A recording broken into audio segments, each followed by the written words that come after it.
The Sakura family has 9 children made up of 6 girls and 3 boys. They live a pretty normal life in a typical Japanese household. One morning, Ai, the eldest of the Sakurata siblings, wake up Akane and Hikari. She told them that everyone else was already up and getting ready to leave. Akane, the fourth child, was shocked to see that it was already minutes past and she rushed to get ready for school. Mornings, all the Sakura household are like a battlefield because there are so many of them. Every day they have to compete for the bathroom and toilet. Owie was helping their mother prepare breakfast. That morning their mom, Satsuki, was making vegetables omelette. She reminded the kids not to leave any food behind. The Sakura family had breakfast together before heading out. Hiruka, the sixth child, told their mom that they were out of toilet paper. Masaki, the fifth child, asked whose turn it was to do the monthly shopping. It turned out to be Shu's responsibility, and he said he would go shopping after school. Satsuki felt very lucky to have children like them. That is just a glimpse of daily life in Sakurata family. Even though the siblings often cause problems for each other, they do their best to get along. At first glance, the Sakuratas might look like a regular big family, but there is something special about them, something that sets them apart.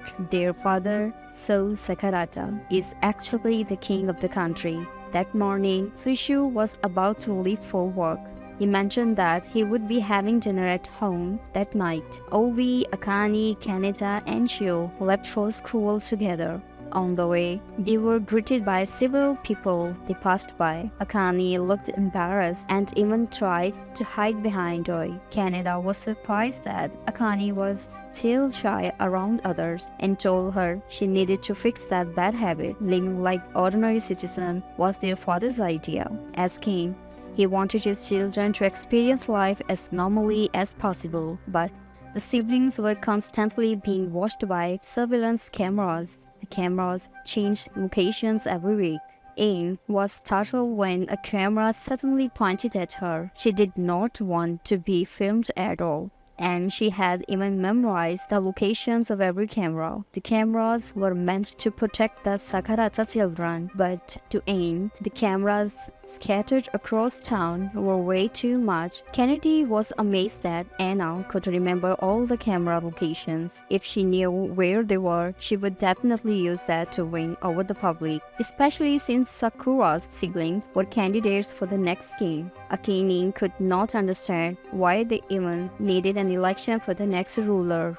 That had been Sachiro's decision as both their father and the current king. He had announced that once Avi graduated from high school, they would hold an election to choose the next monarch. That announcement came in April and the election would be held the following March. Akane never imagined that their father would take it that seriously. Candidate and Shu picked up their pace because they were worried about being late. Avi encouraged Ain to hurry up too, but Ain was still anxious about the cameras that kept focusing on her. Avi offered to walk in front of her to draw the camera's attention away. Ain was confused because she had just found a safe path without cameras, but now one had been relocated there. Owie reminded her that if she kept avoiding cameras, they would end up late. In the end, Anna had no choice but to use her flying ability to avoid being tardy. Every member of the Sakura family had a special power, which was proof that they were part of the royal family. Anna's ability was to manipulate gravity on herself and anything she touched. While flying, Avi asked if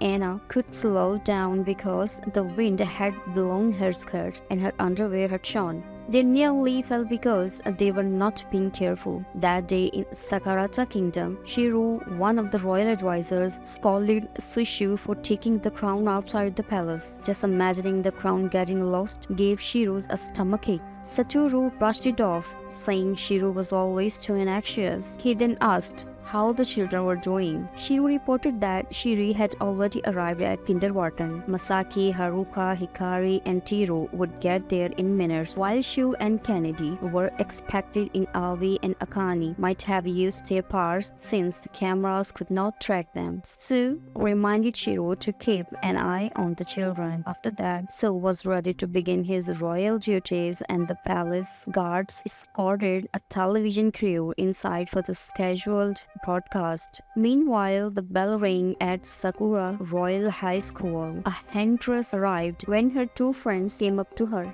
They knew mornings were always tough for Anne. For her, both school and home were the only place where she could escape surrounded her. Obi was popular wherever she went. That afternoon, Anne and Obi walked home together. Anna told Obi how amazing she was since people seemed to like her no matter where she went. Suddenly, they heard the girl scream. Someone had just stolen her purse. Kani immediately got ready to use her powers and chase after the thief. As she leaped into the air, she realized her skirt had flown up, giving the thief a clear view. Embarrassed and flustered, she kicked him on instinct. The police quickly arrived and arrested the thief.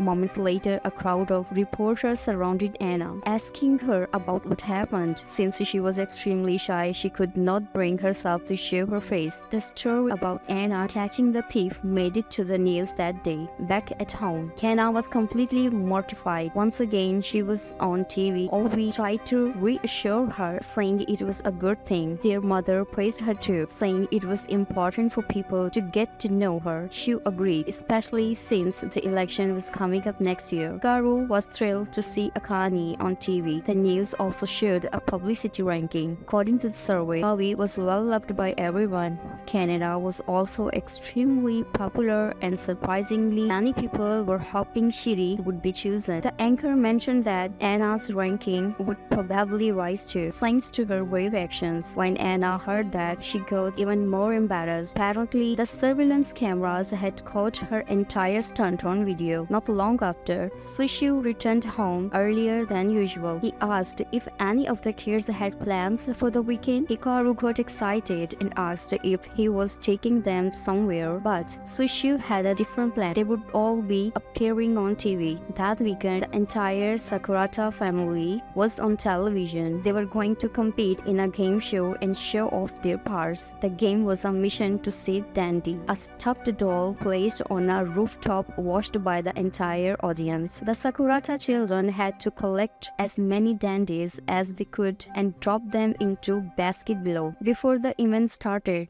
a message from King Shuru was broadcast. He encouraged his children to do their best so the citizen could get to know them. He also announced that whoever scored the lowest would have to clean the palace toilets. The kids were stunned by the punishment. Why did they have to be a consequence like that? But a comment actually preferred the idea of cleaning toilets over paying the entire of attention. They had minutes to complete the game. Not long after the event began, Terry was the first to move. His power allowed him to exceed human limit top of a building. Tiru seeing this said, unfortunately, Hikari made the tree grow too all, which made it hard for her to reach the rooftop. The tree would return to its original size within hours. Canada was surprised by what Hikari did. She then used her own power, called the Creator or Gate of Heaven. She created several drones and sent them flying up to retrieve the dandy. Canada knew that every item she created would automatically deduct money from her bank account. The drones collected the dandy and dropped it into her basket. At that point, Chiru had earned 4 points while Kennedy had 5. Seeing that, Masaki got excited. Her power, called One for All, allowed her to create up to 7 copies of herself. She commanded her clones to go collect the dandy, and they climbed up using the emergency stairs. At the same time, Shiri was off on her own, admitting that she did not quite understand what was going on. Aloy came over and asked what was wrong. Shiri explained that the fire hydrant man gave her a shortcut, but she did not get it. Ovi asked what exactly he told her. Shiri replied that he said, "Freight elevator, go up to the TH floor." Hearing that, Ovi understood it. It was a route. Shiri then asked how Ovi knew that. It turned out Ovi had been to that place before. Shiri's ability called Soulmate let her talk not only to animals but also to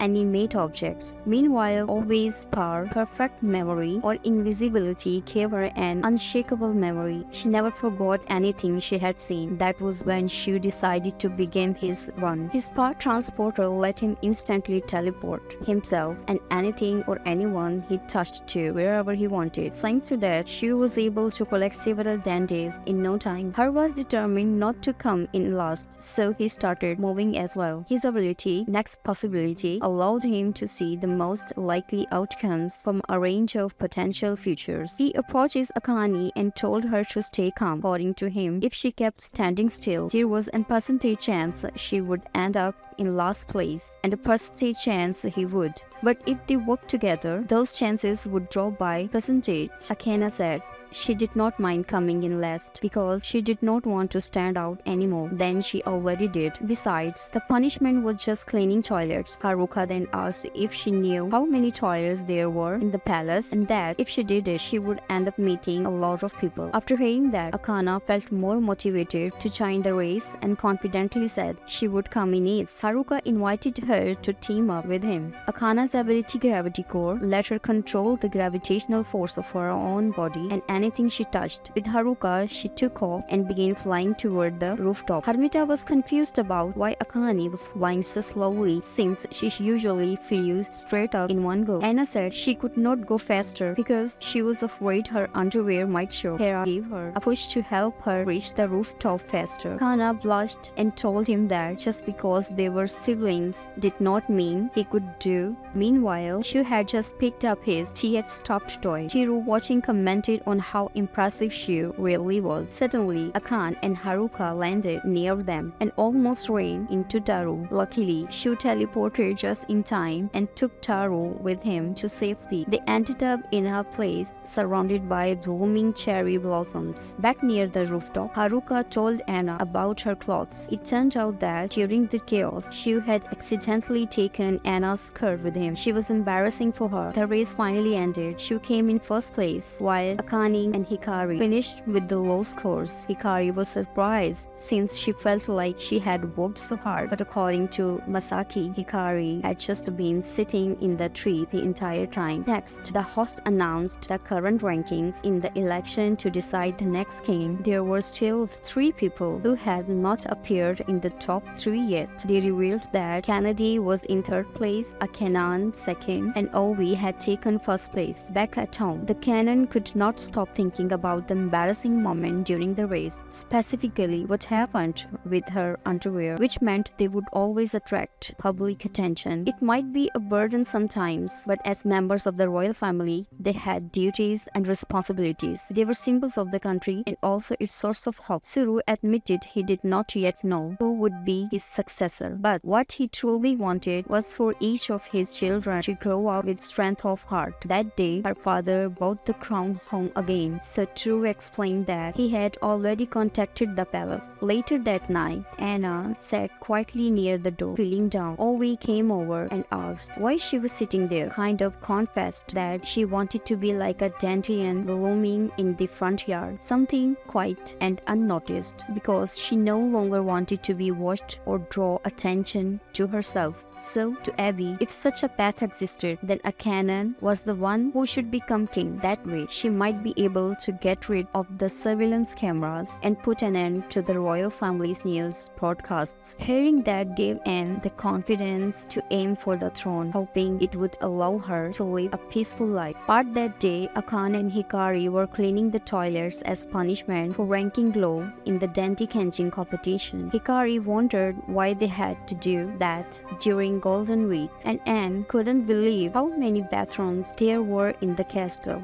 After finishing their chore, they had to prepare for a traditional pop-up concert at the Sakurata Castle scheduled for the last day of the holiday. All of King Shishiro's children were present for the concert, and of course, it was broadcast on TV. The next morning, all the Sakurata siblings got ready to resume their usual routines before heading to school. Even though they were members of the royal family, they lived like ordinary citizens just as Sushu had planned. That morning, Anna greeted Kenneth and Masaki, who were brushing their teeth. Candidate reminded Akane that there was a student committee meeting that day, which would be attended by class representatives from every grade. When Candidate was about to leave, Akane asked why she was heading out so early. Candidate explained that she didn't want to walk to school with Akane since going with her would take forever because Akane always tried to avoid the surveillance cameras on the way. As Kennedy stepped outside the house, a woman greeted her and asked why she was up and out so early. Kennedy said she had a student council meeting to attend since she served as the vice president. The woman commented that it must be a tough job, but Kennedy replied that she actually enjoyed doing it. Soon after, Anne arranged to catch up, wanting to go to school together. They eventually walked together, although Canada warned Anne not to cling to her. She also asked Anning to stop her bad habit of avoiding the surveillance cameras, which were just doing their job, and said that if she became the next monarch, the first thing she would do is get rid of those cameras. Canada asked if she was really serious about becoming queen. She admitted that Anne might actually be capable of doing it, but pointing out that being queen would only bring them more attention. Kennedy said she was sure that she herself would be the one to become queen and begged her, saying that if Kennedy ended up on the throne, she should promise to eliminate the cameras. Deep down, Canada also wished she could escape all the constant surveillance, but with so many cameras around, she couldn't risk showing her bad side.